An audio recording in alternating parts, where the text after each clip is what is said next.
সূরা ইয়াসিনের নাম শুনেছেন না আপনারা সবাই? মুখস্থ আছে না অনেকের?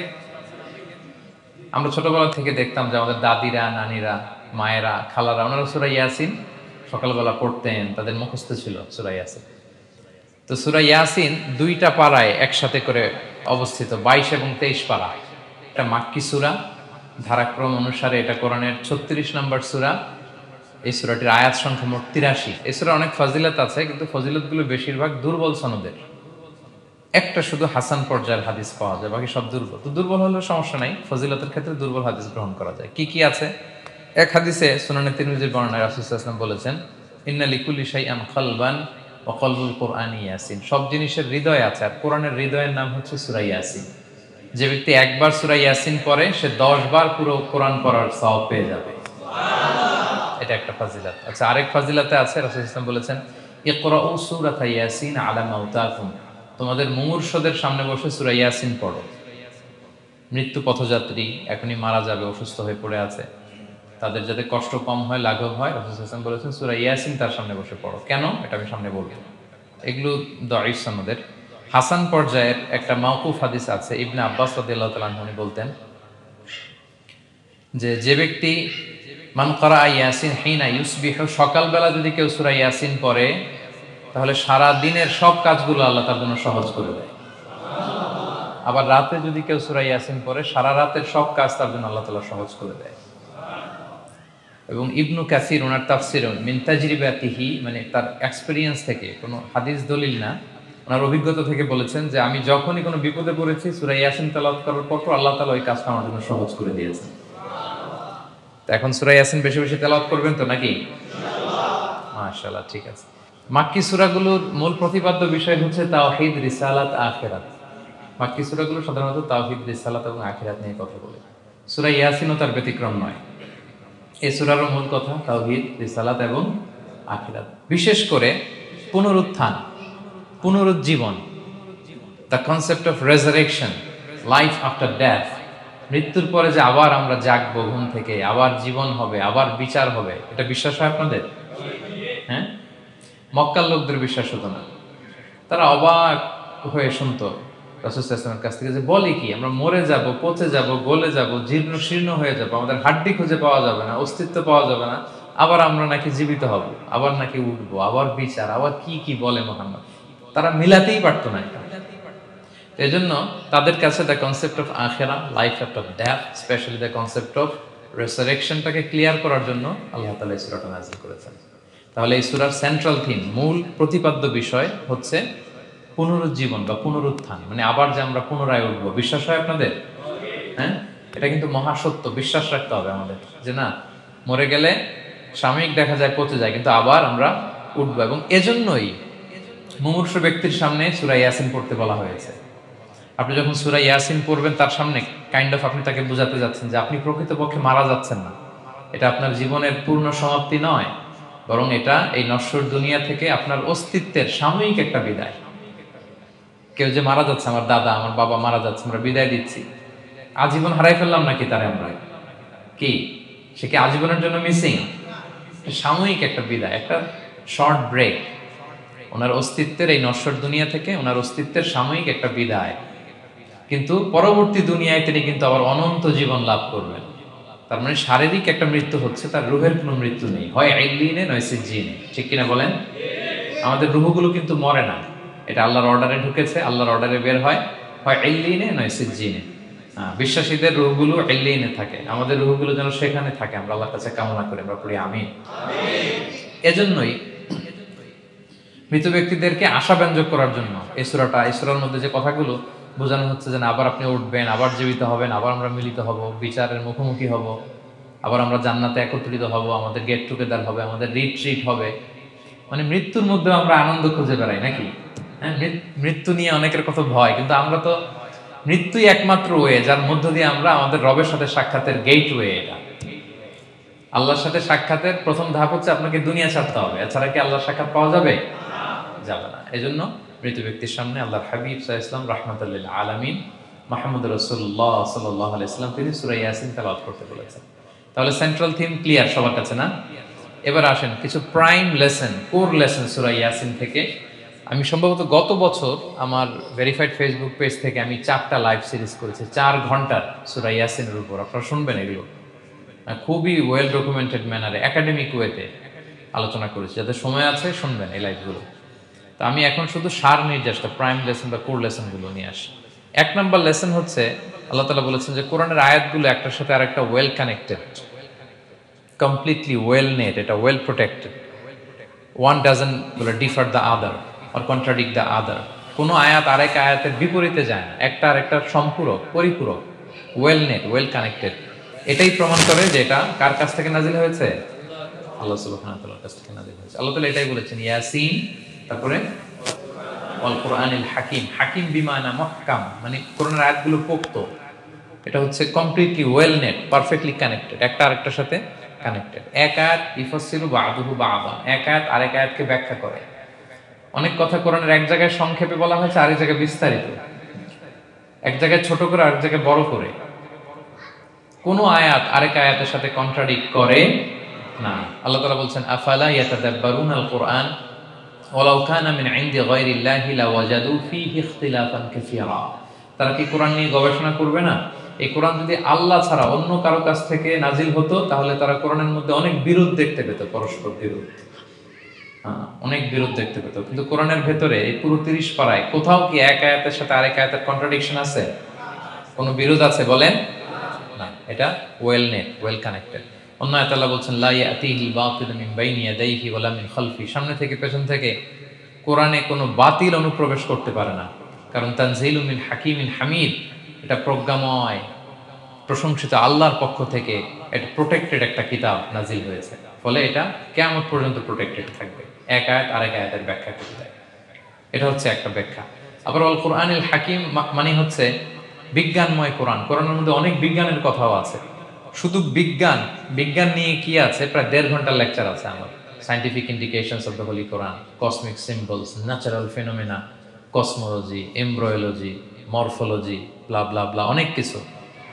কিভাবে এই পানি উপরে যায়, ওয়াটার সাইকেল, হাইড্রোলজিক্যাল সাইকেল, বৃষ্টি হয়, সূর্য কিভাবে ডুবে ওঠে, চাঁদ, তারপর মহাবিস্ফোরণ, বিগ ব্যাং থেকে শুরু করে মায়ের পেটে বাচ্চার ভ্রূণ কিভাবে ডেভেলপ করে, যত কসমিক সিম্বল আছে কোরআনে, এটা নিয়ে আমার 1.5 ঘন্টার একটা কোরআনের সায়েন্টিফিক ইন্ডিকেশনাল লেকচার আছে। তো সেদিকে আমি যাব না। তো আল কোরআনুল হাকিমের 2টা ব্যাখ্যা হয়। এক হচ্ছে মুহকাম, মানে কোরআনের আয়াতগুলো প্রোটেক্টেড, কানেক্টেড। আরেকটা হচ্ছে কোরআনের আয়াতগুলো বিজ্ঞানসম্মত, বিজ্ঞানের সাথেও কন্ট্রাডিকশন করে না। কিছু যদি অমিল থাকে বিজ্ঞানের অপেক্ষা করা উচিত। বিজ্ঞান সামনে আরো শিখবে, আরো জানবে, আরো ডেভেলপ হবে, তখন বারবার বিজ্ঞানের মাথা কোরআনের দিকে নিচু হয়ে আসবে। ঠিক কিনা বলেন? যত দিন যায় সহজ হয় কোরআন বোঝা আমাদের জন্য। বিজ্ঞানের আবিষ্কারের কারণে কোরআন বোঝা সহজ হয় এবং মিলে যাচ্ছে সবকিছু। তাহলে এটা হচ্ছে 1 নম্বর লেসন সূরা ইয়াসিন থেকে, যে কোরআনের সব ভার্সেস গুলা আর পারফেক্টলি কানেক্টেড, ইন্টারকানেক্টেড। 1 নম্বর। 2 নম্বর হচ্ছে সূরা ইয়াসিনের 10 নম্বর আয়াতে আল্লাহ তাআলা বলেছেন ওয়াসাওয়াউন আলাইহিম আনযারতাহুম আম লাম তুনজিরহুম লা ইউমিনুন। হে নবী, আপনি তাদেরকে ওয়ার্নিং দেন আর না দেন সমান সমান, কাজ হবে না। এর কারণ হচ্ছে জেনে বুঝে যদি কেউ সত্যকে প্রত্যাখ্যান করে তার অন্তরে আল্লাহ মোহর মেরে দেন। জেনে বুঝে সত্যকে প্রত্যাখ্যান করলে, আমি বুঝি নাই, আমি শুনি নাই, আমি জানি নাই, এটা আল্লাহ মাফ করবে। আমি কনভিন্স হই না, এই জন্য মানতেছি না, কিন্তু আমি জানি এটা সত্য, এরপরেও যদি সত্যটা গ্রহণ না করি তাহলে কার মুক্তি আছে বলেন তো? না, তাহলে মুক্তি নেই। এজন্য যারা সত্যান্বেষী তাদেরকে আল্লাহ পছন্দ করে না। ভুল করে না এরকম কোন মানুষ নাই পৃথিবীতে। সবাই আমরা ভুল করি, সবার ভুল হয়, এটাতে কোনো অসুবিধা নেই। কিন্তু জেনে আমি সত্যকে মানবো না, এটা আল্লাহ কখনো মেনে নেয় না। অন্য আয়াতে সূরা বাকারা আল্লাহ বলছেন খতামাল্লাহু আলা কুলুবিহিম ওয়া আলা সামঈহিম ওয়া আলা আবসারিহিম গিশাওয়া ওয়া লাহুম আযাবুন আযীম। যারা জেনে বুঝে সত্যকে মানে না, নেগলেক্ট করে, তাদের অন্তরে আল্লাহ সিল গালা মেরে দিয়েছে, কর্ণকুহরে ছিপি ঢুকিয়ে দিয়েছেন, চোখের সামনে পর্দা, কিছু দেখে না। কারণ ওরা সত্যটা মানতে চায়, নিয়তি করে ফেলছে যে আমি মানবো না। কেউ যদি নিয়ত করে ফেলে যে আমি বুঝবো না, যত বুঝাক তারা বুঝানো যাবে। আমরা বাংলা একটা কথা বলি না যে ঘুমিয়ে থাকলে তাকে জাগানো সহজ, কিন্তু ঘুমের ভান ধরলে, ভান ধরে আছে ওরা তো ধাক্কা মারতেছি, টানতেছি, ওকে উঠবে ঘুম থেকে না। এটার উদাহরণ দেখেন আবু জাহেল আর ওমরে ফারুক রাদিয়াল্লাহু তাআলা, দুইজনই ইসলামের শত্রু ছিল, ইসলাম বিরোধী ছিল। কিন্তু ওমর ফারুক রাদিয়াল্লাহু তাআলা আনহু ছিলেন সত্যান্বেষী, সত্য শুনলেই মানতেন। কিন্তু আবু জাহেল ছিল তার বিপরীত, সে ছিল গোঁড়া, অহংকারী, ইগোইস্টিক সমস্যা ছিল তার।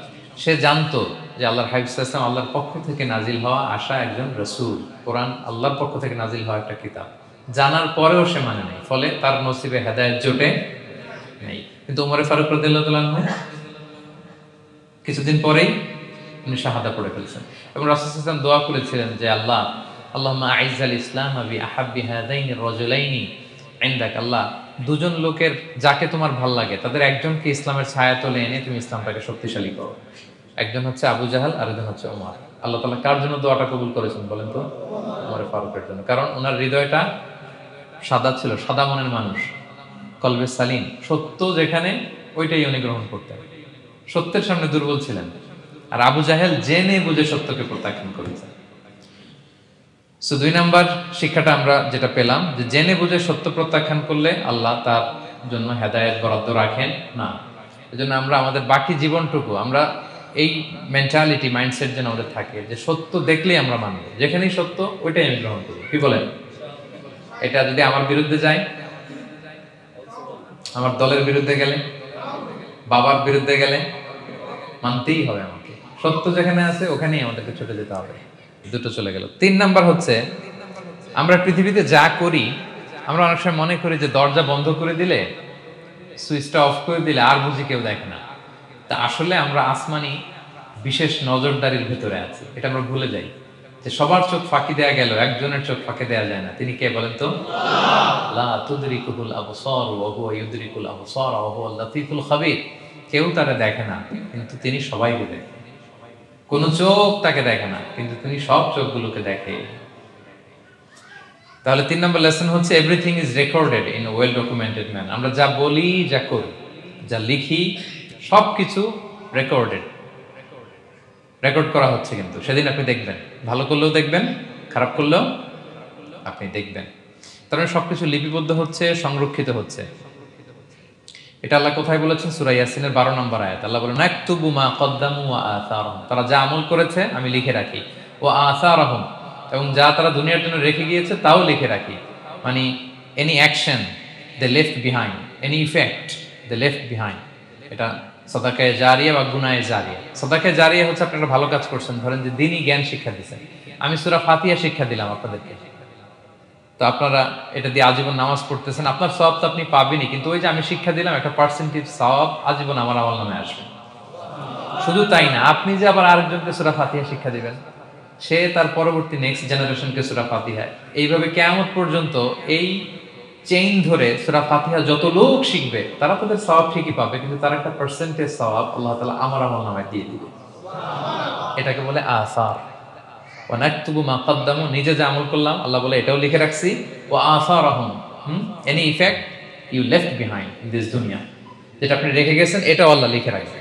এবং অকুল্লা শাইইন আহসাইনাহু ফি ইমামিন মুবিন, আল্লাহ বলেন সবকিছু একটা নথির ভেতরে নথিবদ্ধ করে। নথি চিনেন তো না? ডায়েরি, তারপর আমাদের বাংলাদেশে তো যে আগে হাল খাতা করতো না, টালি খাতা বিশাল বড় বড়, এখন আছে কিনা, বিশেষ করে মুদির দোকানে দেখা যায় বড় মোটা মোটা ধপাস করে সে টেবিলের উপর ফেলে, তারপর আপনার নাম দেখে বের করে আপনার কত বাকি, কত দিতে হবে, এই যে টালি খাতা, এই নথি করে রাখছে আল্লাহ তাআলা আমাদের সবকিছু যা করলাম, যেটার ইফেক্ট দুনিয়াতে আমি রেখে গেলাম। এবং অন্য আয়াতে আল্লাহ তাআলা বলছেন, মা ইয়ালফিযু মিন কওলিন ইল্লা লাদাইহি রাকীবুন আতীদ, আমি মুখ দিয়ে যা উচ্চারণ করি সব আল্লাহ তাআলা একজন পর্যবেক্ষক ফেরেশতার মাধ্যমে তুলে রাখেন, সব আপনি দেখতে পাবেন। শুধু তাই না, এখানে একটা স্পেশাল লকেট রেখেছেন আল্লাহ। আল্লাহ বলেন, ওয়াকুল্লা ইনসানিন আলজামনাহু তায়রাহু ফি উনুকিহি ওয়া নুখরিজু লাহু ইয়াওমাল কিয়ামাতি কিতাবান ইয়ালকাহু মানশুরা। প্রত্যেকের গ্রীবালগ্নে আমি একটা স্পেশাল সিম কার্ডের মতো রেখেছি, যা বলো এখানে রেকর্ড হয়ে আছে, কিয়ামতের দিন আমি সব বের করে দিব। তাহলে পালানোর জায়গা আছে। That means we are under surveillance, 24/7 আল্লাহ তাআলা মনিটর করছেন। এবং এই বিশেষ আসমানি নজরদারি থেকে আমরা কেউই মুক্ত না। তাহলে লাইট বন্ধ করে দিলেন, দরজা আটকায় দিলেন, কেউ দেখে না, না? কেউ যেটা দেখে না সেটা দেখেন কে? আচ্ছা, 3টা জেনে গেলেন। 4 নম্বরে হচ্ছে, পৃথিবীতে সব নবীরা এক মিশন এবং ভিশন নিয়ে এসেছে। সব নবীরা লা ইলাহা দাওয়াত দিয়েছে, তাই না?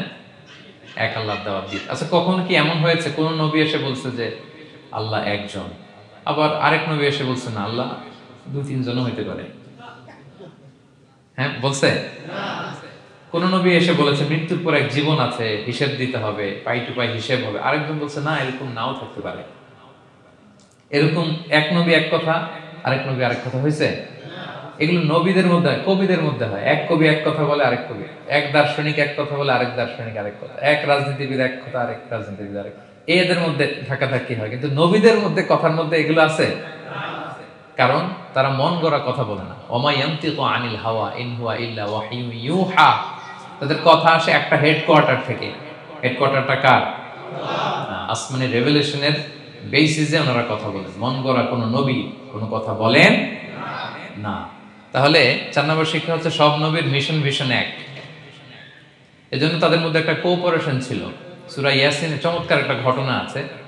একটা জনপদের নাম উল্লেখ করা হয়নি, কিন্তু কোন কোন মুফাসসির বলেছেন এটা তুরস্কের আন্তাকিয়া জনপদে আল্লাহ একটা কাজে, দাওয়াতি কাজে দুইজন নবীকে পাঠালেন। কয়জন? কাজ একটা, কিন্তু কয়জন? এরকম সাধারণত অন্য নবীদের ক্ষেত্রে হয় না, কোরআনে পাওয়া যায় না যে এক কাজে এক জায়গায় দুই নবী, এরকম হয় না। এক্সেপ্ট মুসা আলাইহিস সালাম, ওনার কথা বলার জড়তা ছিল, তো উনি আল্লাহকে বলেছেন আল্লাহ আমাকে যে তাওরাত দিয়ে পাঠালেন আমি তো কথা ক্লিয়ারলি বলতে পারি না, জড়তা, মামলিং হয় আমার মুখে। আমার ভাই আখি হারুন আফসাহু মিন্নি লিসান, ও আবার খুব ফ্লুয়েন্ট ছিল। আমি নেতৃত্ব দিব, কিন্তু হারুন ভোকাল দিবে, আপনি তাকে নবী বানায় দেন। মুসা আলাইহিস সালামের দোয়ার বদলতে আল্লাহ হারুন আলাইহিস সালামকে নবী বানায় দিয়েছিলেন। দুই ভাই মিলে ফেরাউনের কাছে দাওয়াতি কাজ করেছে। কিন্তু এছাড়া আর এরকম দেখা যায় না যে এক এলাকায় এক কাজে দুইজন নবী না। এইখানে দেখা গিয়েছে আন্তাকিয়া জনপদে আল্লাহ এক মিশনে কয়জন নবী পাঠিয়েছেন? আচ্ছা, কিছুদিন পরে আরো একজন, তাহলে হইলো কয়জন? এক কাজে এক জনপদে এক এলাকায় মোট তিনজন নবী, কিন্তু এদের মধ্যে কোনো মারামারি নেই। আমাদের দায়ীদের অবস্থা দেখেন তো বাংলাদেশে, মাশাআল্লাহ। আমাদের প্রত্যেক দায়ীদের একই মিশন না?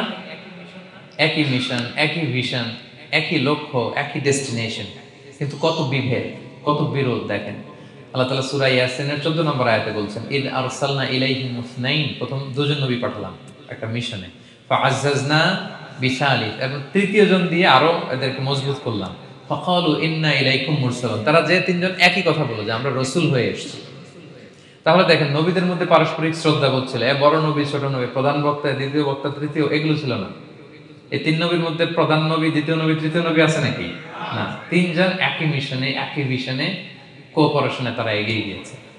তো দেখেন আমরা যারা কোরআনের দায়ী, আমরা তো নবীদের কাজটাই করি, ফলে আমাদের মধ্যে এই কোঅপারেশন থাকতে হবে, এই রেসপেক্ট থাকতে হবে। আমি ব্যক্তিগতভাবে খুবই লজ্জিত যে আমাদের এই দাওয়া অঙ্গনটাকে আমরা কলুষিত করে ফেলেছি। আমরা অন্য আলেমকে অন্য দায়ীকে তুচ্ছ করা, তাচ্ছিল্য করা, ছোট করা, হেয় করা, তাকে বাতিল করা, নাকচ করা, এরকম আমরা করে থাকি। আমি একাই ইসলামের মুখপাত্র, আমি যা বলবো এটাই, এটা ঠিকাদারি আমার কাছে, এরকম একটা মেন্টালিটি আছে না? এটা নবীদের মাইন্ডসেট এরকম ছিল না। ওনারা কোঅপারেশনে কোলাবোরেশনে কাজ করতেন, পার্টনারশিপে, একে অপরের প্রতি রেসপেক্ট ছিল। কোন নবী আরেক নবীর বিষদগার করে নাই, কিন্তু আমরা এক দায়ী আরেক দায়ীকে কাফের বলতেও তো আমরা দ্বিধাবোধ করি না, কি বলেন? আল্লাহ তাআলা আমাদের বোঝার তৌফিক দান করুন। 5 নাম্বার, নবীদের কাজ হচ্ছে আল বালাগুল মুবিন, ক্লিয়ার কমিউনিকেশন, শুধু পৌঁছে দেয়া, বাণীবাহকের কাজ করা। আল্লাহ তাআলা বলছেন ওমা আলাইনা ইল্লাল বালাগুল মুবিন। ওই তিনজন নবী যখন বুঝালেন, তারা এলাকাবাসী মানে না, রিজেক্ট করলো, কিন্তু তারা বললো যে আমাদের কাজ হচ্ছে পৌঁছে দেওয়া, মানবা কি মানবো না এটা তোমাদের কাজ। আমাদের কাজ কি? আল বালাগুল মুবিন, কোরআনিক টার্মিনোলজি, মানে হচ্ছে ক্লিয়ার কমিউনিকেশন, আমাদের কাজ পৌঁছে দেওয়া, এর বেশি কিছু না। আমরা অনেক সময় একটু জবরদস্তি করতে চাই, জোরাজুরি করতে চাই, এই নামাজ পড়ো না কেন, তাকে জোরাজুরি করা, দাঁড়িয়ে রাখানো, জোরাজুরিতে বেশি কাজ হয় না। আপনি পাওয়ারফুল মেসেজ দিবেন, ইনফ্লুয়েন্স করবেন, এতেই আল্লাহ হেদায়েত দিবে। কারণ হেদায়েতটা নিয়ন্ত্রণ করেন একমাত্র কে? আর কারো হাত নেই, এমনকি নবীরও না। কোন নবীও চাইলে কাউকে হেদায়েত দিতে পারে? আল্লাহর হাবিব সাল্লাল্লাহু আলাইহি ওয়াসাল্লাম মক্কায় মক্কাবাসীদের পেছনে ঘুরতে ঘুরতে পেরেশান। উনি তো রহমতের নবী, উনি ভাবতেছিলেন হায়রে একটু যদি আমার কথা মানতো তাইলেই তো জাহান্নাম থেকে বেঁচে যায়, আর একটু দাওয়াত দেই, সকালে দেই, দুপুরে দেই, বিকেলে দেই, রাতে দেই। তাদের পিছনে ঘুরতে ঘুরতে রাসূল সাল্লাল্লাহু আলাইহি ওয়াসাল্লাম পেরেশান হয়ে যেতেন। আল্লাহ তাআলা সূরা কাহফে আয়াত নাযিল করলেন, ফালাআল্লাকা বাকিউন নাফসাকা আলা আথারিহিম ইল্লাম ইউমিনু বিহাদাল হাদীথি আসাফা। নবী, ওরা যদি শুনতে না চায়, আপনি তো ওদের পিছনে ঘুরতে ঘুরতে পাগল হয়ে যাচ্ছেন বোধহয়, না রেখে দেন, মানলে মানুক, না মানলে নাই। হেদায়েত দেওয়ার মালিক হচ্ছে আমি। ফাযাক্কির ইন্নামা আনতা মুযাক্কির, আপনি শুধু স্মরণ করিয়ে দেন, উপদেশ দেন। লাস্তা আলাইহিম বিমুসাইতির, আপনি বল প্রয়োগ করতে আসেন, আপনাকে দারোগা বানাই পাঠান, আপনি শুধু পৌঁছে দিবেন। এমনকি রাসূলুল্লাহ সাল্লাল্লাহু আলাইহি ওয়াসাল্লাম ওনার চাচা আবু তালেবের হেদায়েতের জন্য অনেক ট্রাই করেছেন, কিন্তু হেদায়েত নসিব হয়েছে বলেন? কারণ ইন্নাকা লা তাহদি আহবাবতা ওয়ালাকিন্নাল্লাহ ইয়াহদি মান ইয়াশা, নবী আপনি যাকে চান তাকে হেদায়েত দিতে পারবেন না। তাহলে আমাদের যারা দাঈ, আমাদের কাজ কি? পৌঁছে দেওয়া। বলেন তো কাজ কি? পৌঁছে দেওয়া, নাকি বল প্রয়োগ করা, জোরাজুরি করা? মাশাআল্লাহ। 7 নাম্বার লেসন হচ্ছে, এই পৃথিবীর সবকিছু আইন মানে কার? বলেন তো? আল্লাহর। ইচ্ছায় অনিচ্ছায় সবকিছু আল্লাহর আইন মানে, আমরা ছাড়া শুধু। আকাশ, জমিন, বাতাস, বৃষ্টি, মেঘমালা, পাহাড়, সাগর, নদী, সূর্য, চন্দ্র, সব আইন মানে কার? আল্লাহর আইন মানে। সে কথা আল্লাহ বলছেন, ওয়াশ-শামসু তাজরি লিমুস্তাকাররিল লাহা, আমি সূর্যের জন্য একটা গতিপথ দিয়েছি, কক্ষপথ, অক্ষপথ, সে ওইদিকেই ঘুরে, ওরা ঘুরতে বলছে ও ঘুরে, এর কোনো ব্যত্যয় নাই। যালিকা তাকদীরুল আজিজিল আলিম, এটা আমি আল্লাহ ফিক্স করে দিয়েছি। ওয়াল কামারা কাদ্দারনাহু মানাজিলা হাত্তা আদা কাল উরজুনিল কদিম, আর চাঁদকে আমি 30টা মঞ্জিল দিয়েছি। দেখবেন চাঁদ কিন্তু এক জায়গায় উদিত হয় না, 30 দিনে 30 জায়গায়, পুরো মাস ব্যাপী এদিক থেকে ওদিকে শুধু ঘুরে। এটা আল্লাহ ফিক্স করে দিয়েছে, এটা ওর বিধান। আমাদের জন্য কোরআন বিধান হিসেবে দিয়েছে, আমরা মানি না, কিন্তু প্রত্যেক প্রাণীর জন্য, সৃষ্টির জন্য যে বিধান আল্লাহ ফিক্স করেছেন ওরা ওইটাই মানে, এর একটু একচুল পরিমাণ দান ব্যয় করে না। সুবহানাল্লাহ, সুবহানাল্লাহ। সো জগতের সবকিছু আল্লাহর দেয়া বিধান মেনে চলে, কারণ গোটা জগৎটাই তো তার। গোটা জগৎটা কার বলেন? ফলে আইনও চলবে তার, আমরা যেন আল্লাহর সবগুলো আইন মেনে চলি। 8 নাম্বার হচ্ছে, এই যে আমরা জান্নাতের কথা শুনি, কিয়ামতের কথা শুনি, আখিরাতের কথা শুনি, একদিন আমরা এটা চাক্ষুষ দেখতে পাবো, তখন আমাদের এই বিশ্বাসটা আরো প্রগাঢ় হবে। মৃত্যুর পরে যে আমাদের লম্বা ঘুম, এই আমাদের নিদ্রা ভঙ্গ যেদিন হবে, সেদিন আমরা সব দেখতে পাবো, চাক্ষুষ কিয়ামতের সবকিছু। সেটা আল্লাহ তাআলা বলছেন, নুফিখা ফিস সূরি ফাইদাহুম মিনাল আজদাসি ইলা রাব্বিহিম ইয়ানসিলুন, ইসরাফিলের সিংহার ফুৎকারে সেদিন সব মানুষ জেগে উঠবে। আপনারা ইসরাফিল আলাইহিস সালামের নাম শুনেছেন? কে উনি? একজন ফেরেশতা। উনি বড় একটা সিংহায় ফুৎকার দিবেন। সৃষ্টির পর থেকে আল্লাহ ওনাকে একটা কাজের জন্য অ্যাসাইন করেছেন, শুধু ফু দিবে 3টা। কয়টা? আর কোনো কাজ আছে? দ্যাটস ইট, দ্যাটস ইট, শুধু 3টা ফু দিবে 3 বারে। ঠিক যে মুহূর্তে আপনারা এখন কথা শুনছেন, এই মুহূর্তে উনি ওই ট্রাম্পিট সিংহা নিয়ে আরশের দিকে তাকায় আছে, কখন আল্লাহর আদেশ আসে, 1 সেকেন্ডের জন্য দেরি না, চোখের পলক যাতে দেরি না হয়ে যায়, তাকিয়ে আছেন উনি। ফুৎকার দিবে তো কবর থেকে মানুষগুলো উঠবে, মিনহা খালাকনাকুম ওয়া ফিহা নুঈদুকুম ওয়া মিনহা নুখরিজুকুম তারাতান উখরা, এই কথাই আল্লাহ এই সূরাতে বলেছেন। তো মানুষ যখন উঠবে, কারো ঘুম হবে 50 বছর, কারো 500 বছর, কারো 5000 বছর, কারো 5 লক্ষ বছর। পৃথিবীতে প্রথম নিহত হয়েছে কে জানেন?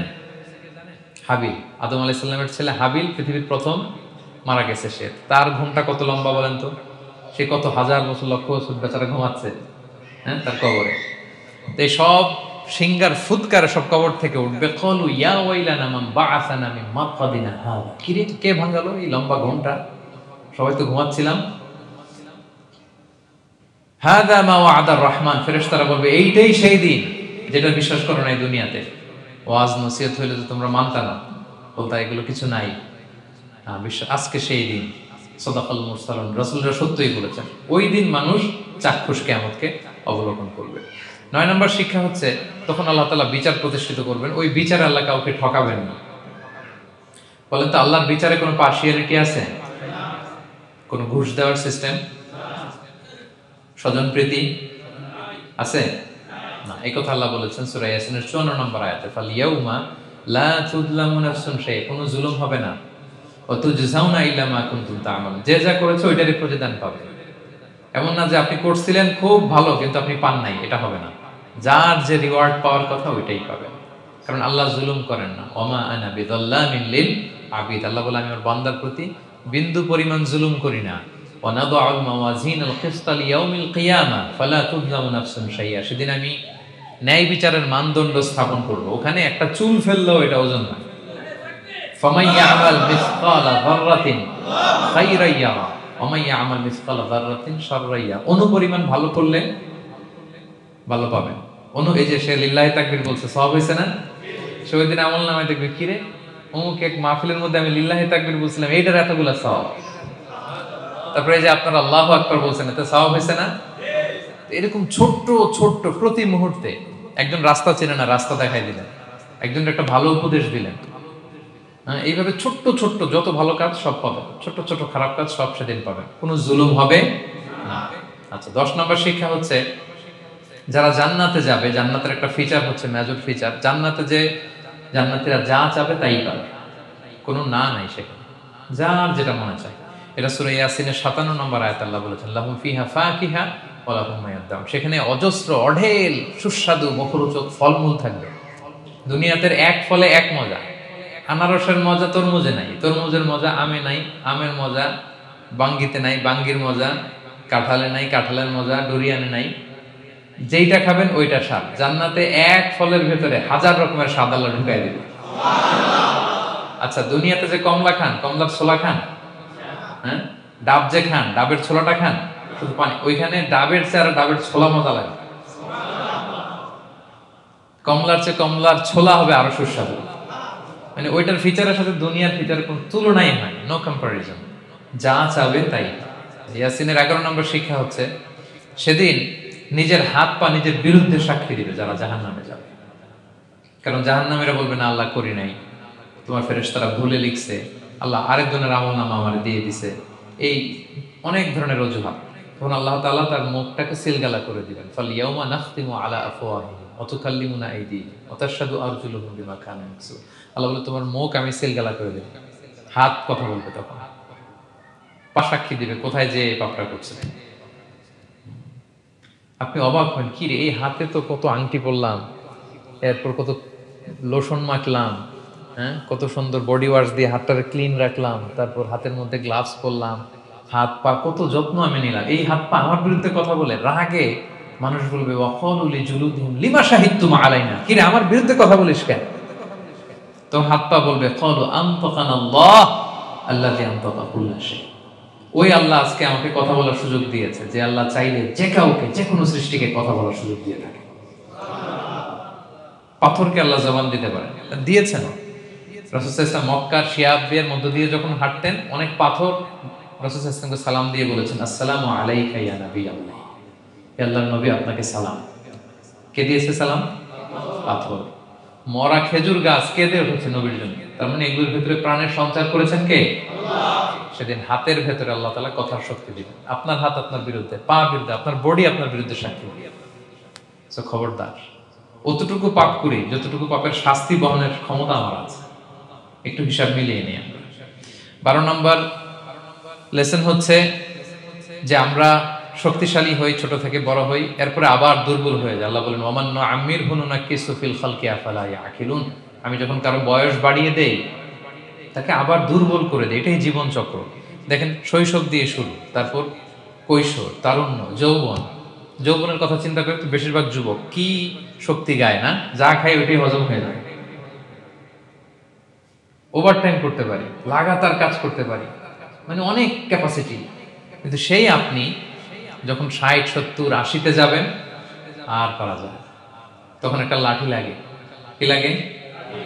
আরো বাড়লে 90 যখন হয়ে যায়, 100, তখন ওই যে ছোট বাচ্চারা ওরা যা বলতেছে এরকম, ওরা যেরকম বোঝে না ওইরকম বোঝে না। বাচ্চাদেরকে এদিকে খাবার দিলে দেখবেন যে এদিক দিয়ে করতেছে, মুছে দিত। ওই মুরব্বীরও এরকম, বাচ্চাদের প্যাম্পাস পরানো লাগে, যেখানে রাখে পেশাব পায়খানা, মুরব্বীরাও এরকম 90, 80 এদেরও পরানো লাগে, এদেরও আর কন্ট্রোলটা থাকে না। তাহলে দেখেন, this is our life cycle. এভাবেই তারুণ্য, যৌবন, প্রৌঢ়ত্ব, এরপর আবার বার্ধক্য। আল্লাহ বলে এরপরও তোমরা বুঝবে না। এটা আল্লাহ বুঝাতে চাইলেন যে আল্লাহ এক দেহে এত রূপ আনতে পারে, সে আল্লাহকে আবার তোমাদেরকে জীবিত করতে সক্ষম না? কারণ এই সূরার মূল কথা হচ্ছে পুনরুজ্জীবন, রেসারেকশন। আল্লাহ বারবার ঘুরিয়ে ফিরিয়ে নানা আয়াত দিয়ে বুঝাতে চাচ্ছেন যে আমি তোমাদেরকে আবার পুনরায় জীবিত করতে পারি। তো যে আল্লাহ এত কিছু করতে পারে, সে আবার আমাদেরকে জীবিত করতে পারে না? বলেন। আচ্ছা, 13 নম্বর শিক্ষা হচ্ছে অতীত ভুলে যাওয়া। এটা আমাদের জীবনের জন্য অনেক বড় বোকামি। আমরা ভুলে যাই, অনেক সময় আমরা কি ছিলাম, কোথায় ছিলাম ভুলে যাই। আল্লাহ বলেন আওয়ালাম ইয়ারাল ইনসানু আন্না খালাকনাহু মিন নুতফা ফাইদা হুয়া খাসীমুম মুবিন। মানুষ কি দেখে না যে ওদেরকে আমি কোত্থেকে সৃষ্টি করছি? দেখেন আমাদের এত বড় বাড়ি গাড়ি, আমাদের এত নাম যশ খ্যাতি, আমরা আদিতে কি ছিলাম? সামান্য এক ফোঁটা বীর্য। বাবার পিঠ থেকে মায়ের গর্ভে ছোট্ট একটা পানি থেকে আমাকে সৃষ্টি করেছেন কে? এই সৃষ্টির আগে তো কিছুই ছিলাম না। আপনার বয়স এখন 50, আচ্ছা 500 বছর আগে আপনি কই ছিলেন বলেন? আপনার দাপটে তো আজকে থাকা যায় না এই পৃথিবীতে, সব নাকি আপনার, এরকম বলে না? সব আমার, আমার পাওয়ার, আমার ক্ষমতা। আজ থেকে জাস্ট 500 বছর আগে আপনি কই ছিলেন? আপনার কোনো নাম ছিল? আপনার কোনো গ্রাম ছিল? কোনো অ্যাড্রেস ছিল? খ্যাতি ছিল? দাপট ছিল? লোক লস্কর কিছু ছিল? ক্ষমতা আসলো কোত্থেকে আপনার? আল্লাহ বলে হাল আতা আলাল ইনসানি হিনুম মিনাদ দাহরি লাম ইয়াকুন শাইআম মাযকুরা। মানুষকে দেখে না যে একটা সময় ও কিছুই ছিল না, কিছুই তো ছিল না। তুমি অস্তিত্বহীনতা থেকে তোমার অস্তিত্ব আল্লাহ দিলেন দয়া করে, ছোট্ট ছোট্ট করে মায়ের পেটে এতটুকু থেকে। আপনি ওই বিজ্ঞান প্রযুক্তি জাদুঘরে গিয়েছিলাম আমি আগারগাঁওতে, ওখানে মায়ের পেটে যেগুলো বাচ্চাগুলো ডেভেলপ করে নাই তারা রেখে দিয়েছে পানির মধ্যে 1 সপ্তাহ 2 সপ্তাহ 1 মাস 2 মাস 3 মাস এরকম বাচ্চাগুলো ছোট, ওই ব্যাঙ্গাচির মতো ছিলাম আমরা। বর্ষাকালে ব্যাঙের পোনা দেখছেন? জাস্ট লাইক ব্যাঙের পোনা, এত ক্ষুদ্র ছোট্ট আমরা ছিলাম। আল্লাহ বলে তুমি দেখো না তোমার পিছনটা কি ছিল? অতীত। এজন্য অতীত ভুলে যাওয়া যাবে না। 14 নম্বর শিক্ষা হচ্ছে পুনরুত্থান, যেটা আসল শিক্ষা সূরা ইয়াসিনের, মানে মৃত্যু পরবর্তী জীবন, এটা মহাসত্য, এটা হবেই। হ্যাঁ, লম্বা আয়াত, আমি শুধু মূল কথাটা বলি। আস ইবনে ওয়াইল মক্কায় রাসূল সাল্লাল্লাহু আলাইহি ওয়াসাল্লামের কাছে একটা মরা লাশের হাড্ডি, কঙ্কাল থেকে হাড্ডি এনে, এটা 100 বছর আগের হাড্ডি, এরকম হাত দিয়ে গুঁড়া করে এটা পাউডার হয়ে গেছে। রাসূল সাল্লাল্লাহু আলাইহি ওয়াসাল্লামের কাছে এসে ভেবে একটা ফু মারলো, ফু দেওয়ার সাথে সাথে এটা বাতাসে মিলে গেছে। তো বলতেছে মুহাম্মদ, এই যে কঙ্কালের এই পাউডারটা তুমি বলতেছো এইটারে আল্লাহ জীবিত করবে, এটা রিকনস্ট্রাক্ট করবে, কি বলো তুমি? What are you talking about? এটাও সম্ভব? আল্লাহ এই কথাটা সূরা ইয়াসিনে তুলে ধরলেন, যে দারাবা লানা মাসালান ওয়া নাসিয়া খালকা ক্বালা মান ইউহিল ইযামা ওয়া হিয়া রামীম। এটাকে কে আবার জীবিত করবে? এটা তো জীর্ণ শীর্ণ ধুলা বালু পাউডার হয়ে গিয়েছে। আল্লাহ বলেন, কুল, নবী আপনি ওয়াইলকে বলেন, ইউহিহাল্লাযী আনশাহা আউওয়ালা মাররা, ওই আল্লাহ সৃষ্টি করবেন যে এটারে প্রথমে বানাইছিলেন। এটার তো অস্তিত্ব ছিল না, অস্তিত্বহীন থেকে যখন আল্লাহ বানাইতে পারেন, এটা মরে যাওয়ার পরে তারে আল্লাহ আবারও বানাতে পারবেন, ঠিক কিনা বলেন? আচ্ছা বলেন, কোন জিনিস প্রথমে বানানো সহজ না দ্বিতীয়বার বানানো সহজ? দ্বিতীয়বার, তাই না? তো প্রথমেই যেহেতু আল্লাহ আমাদেরকে বানাই ফেলতে পারছে, মরে গেলে গলে গেলে পচে গেলে দ্বিতীয়বার বানানো করার জন্য কঠিন হবে? কঠিন হলে তো প্রথমবার হওয়ার কথা ছিল, যেহেতু নমুনা ছিল না, আল্লাহর কাছে কোনো মডেল ডিজাইন ছিল যে এটার আলোকে এটা ছিল? তো সেই আল্লাহ যখন আমাদেরকে বানাই ফেলতে পারছেন প্রথমবার, দ্বিতীয়বার কি তার জন্য কঠিন না সহজ?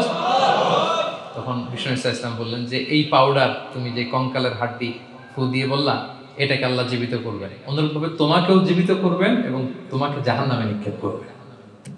আল্লাহ জাহান্নাম থেকে আমাদেরকে হেফাজত করুন।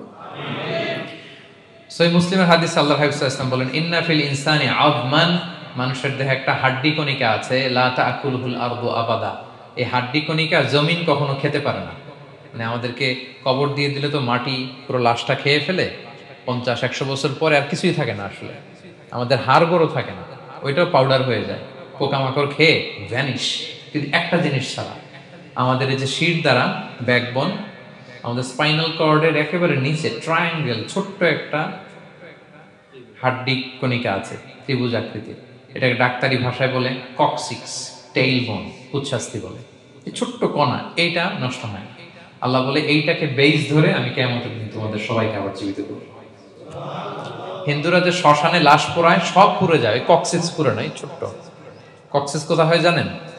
গরুর লেজটা যেখান থেকে শুরু হয় ওই জায়গায়, মানে আমাদের শিরদাঁড়ার একেবারে নিচের দিকে ছোট্ট একটা ট্রায়াঙ্গেল হাড্ডি কণিকা আছে, খুবই ছোট ট্রায়াঙ্গেল বোন পার্টিকেল, এটা থেকে আল্লাহ সৃষ্টি করে। এটা বিমানের ব্ল্যাক বক্সের মতো, বিমান জ্বলে পুড়ে যায়, সাগরের নিচে গেল ব্ল্যাক বক্স কিছু হয় না। জানেন যে MH কত 370, ওই যে ডুবলো, যে ভারত মহাসাগরের নিচ থেকে 3 দিন সিগন্যাল দিচ্ছিল ব্ল্যাক বক্স, এরপর এটার ব্যাটারিও নাই, আর দিতেও পারে নাই, দেখেন সব ধ্বংস হয়ে যায়। ব্ল্যাক বক্স থেকে বিমানের সর্বশেষ কি হয়েছিল ইনফরমেশন গুলো পাওয়া যায়, ওইটা নষ্ট হয় না সাধারণত বিমানে। এই আল্লাহ তাআলা এই ব্ল্যাক বক্স দিয়ে দিয়েছেন আমাদের পেছনে, আজবুল জানাব, এখান থেকে আল্লাহ তাআলা সেদিন আমাদেরকে রিকনস্ট্রাক্ট করবেন।